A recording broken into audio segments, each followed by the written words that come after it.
My name is Orval Hummitzsch. I served in the Navy during World War II. I went in January of 1944 and was discharged in January of 1946.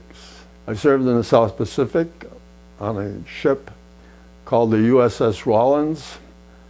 It was an amphibious assault ship, which meant that we carried 2,000 Marines on our ship, and it was our responsibility to have the landing craft that were attached to our ship and lower those into the water and get the Marines on board and get them into the beaches that were being attacked at that time, which were held by the Japanese, of course. This is a display I put together representing, first of all, my time when I was in the Navy during the war. This lower emblem is a third-class radioman. This was a second-class radioman, which is the rating that I came out with after the war. After I got out of service, I was out of service for 10 years, and then I joined the reserves. And I was in the construction work at that time, and I joined the Navy Seabees.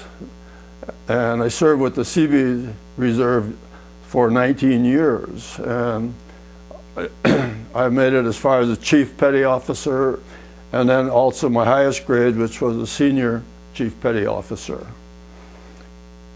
After 19 years with the Navy Reserve, I then switched over from one day to the next to the Wisconsin Air National Guard. And I went in there as a tech sergeant, and I made Master Sergeant there. I was there with that group for 8 years. So at the age of 60, I retired. I was forced to retire at age 60. And so I did a total of 2 years in the active military during the war, and I did 27 years with the reserve forces, and I was very happy to be able to do that.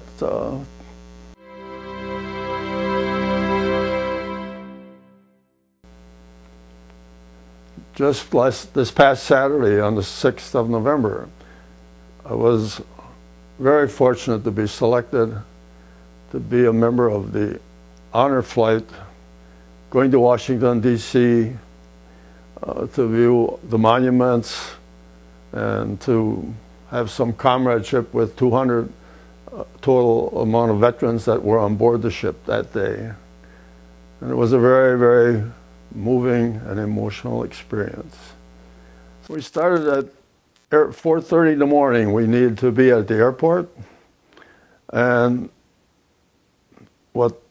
after we went through the signing in process and so on, and we're working our way down towards security, I was amazed to see a group of young children, about 10 to 12 years old, who were playing violins for us. They had their own little orchestra, I guess you'd call it, and a conductor, and they were playing for us, which was just a wonderful thing to see. Once we got on the airplane, of course, it took some time because we had wheelchair veterans on board, as well as some with walkers. Of course, they were allowed to board first.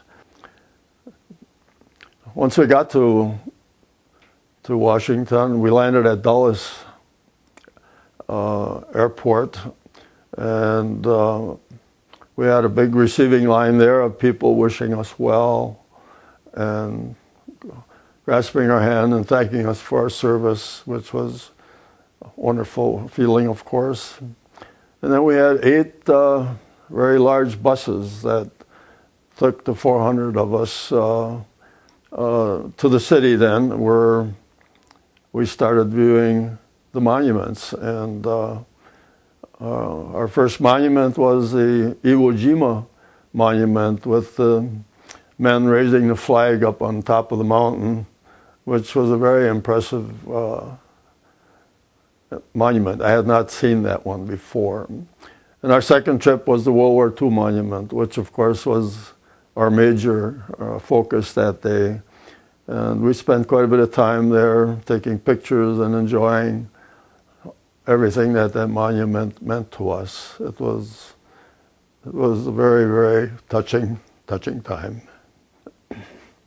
One thing I remember particularly was the gold, what they call the Gold Star wall. They had 4,000 gold stars on this wall.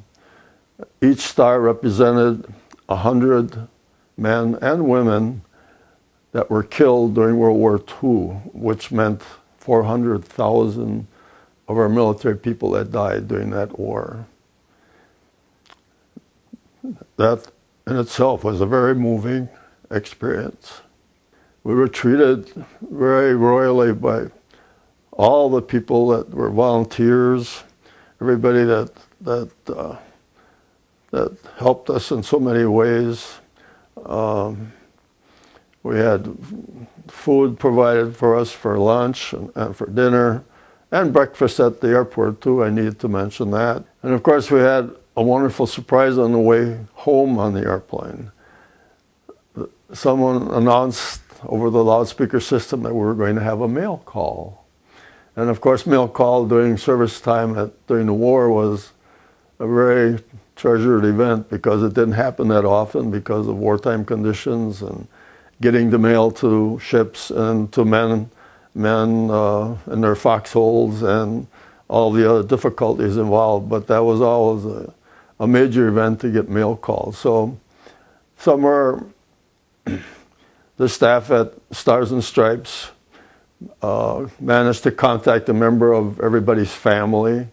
And it was up to that member of the family then to contact other members of the family to write letters so that they could be collected and then presented to us at mail call, which was a surprising, wonderful event. And I believe that I set the record for getting the most letters because what happened, my daughter-in-law, Cindy Hummitzsch, who was a principal at Grace Christian Academy, had quite a number of her younger grade children, like from the second grade to about the 7th grade, write letters to me. And I received 115 letters from those children, as well as about a dozen from my own family. When we arrived at the airport, I expected just my granddaughter had taken me down, and I expected her and her husband there to be waiting and picking me up. Well, lo and behold, my whole family was there. And the numbers of people there I would take a rough estimate and say there were at least 2,000 people at the airport that were waiting for us, for all the veterans to come back off the plane, and were greeting us. We had a long passageway that they had created by roping off an aisleway for us to walk, and there were people on both sides of this roped aisle, and everyone reaching out their hand to thank you for your service. And it was the most emotional thing I've ever been through, really. It was just a wonderful feeling to have experienced that and to felt all the warmth and the love that those people were giving us.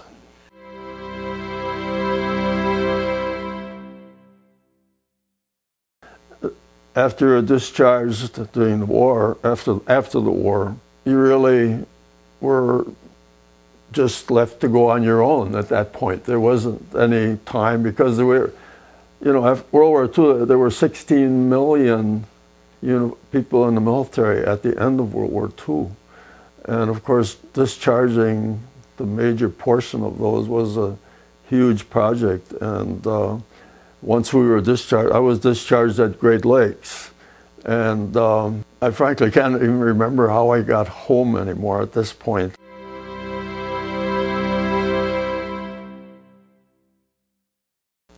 It made me feel that our country really appreciated what was done by the veterans of World War II, and what a tremendous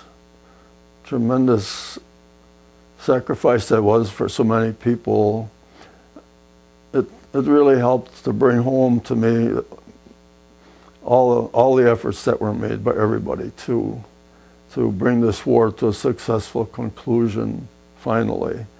And for us to be remembered on that special honor flight day was really the most emotional and awe-inspiring feeling I could have ever had. And I thank everyone who made that possible.